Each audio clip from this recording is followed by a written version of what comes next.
Today's big question: why does North Korea exist? As in, why did it ever break off from South Korea in the first place? And why has it stayed the way it is for so long? Short answer: because of the Cold War. During the 1950s, the Korean Peninsula was the site of a proxy war between the United States and the Soviet Union. The U.S. backed South Korea, and the Soviets backed North Korea. Neither side could agree on how to unify the peninsula, so they just sort of split it in half. The 38th parallel was the dividing line. North Korea got everything north of that line and a little bit more. They got East Prussia, which today we call Gangwon Province. And in exchange, South Korea got everything south of the 38th parallel, except for this tiny slice of land known as the JSA, or Joint Security Area. That sliver of North Korea down there at the very tip is actually part of South Korea. It's just administered by the North Koreans. Things were a little messy. The fighting eventually stopped in 1953, but an armistice was only ever temporary.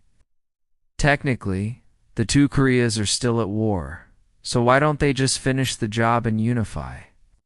Well, because despite the popular imagination, North and South Korea have very little in common.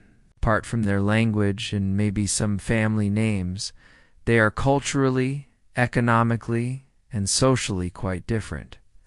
In short, they're not the same country, not even close.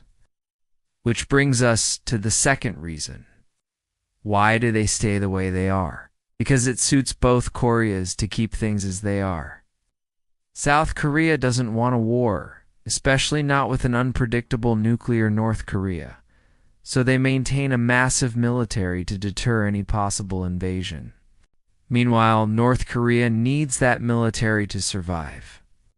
The North Korean dictator fears a U.S. invasion, so he maintains a massive military to deter the Americans. This keeps both Koreas safe, or at least safer. It also helps that China supports North Korea's right to exist, whatever that means. After all, North Korea is a buffer between Chinese and American troops. Now, this is a very simplified geopolitical explicable. There are lots of other reasons why the Korean Peninsula is the way it is.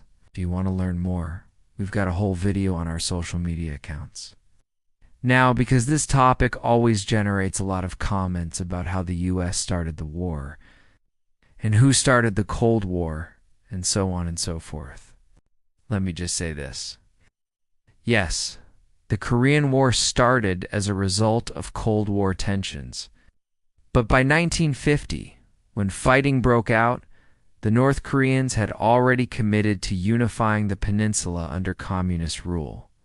It doesn't really matter whose fault that is. The point is, they weren't going to change their minds. Any attempt at unification would have been met with armed conflict.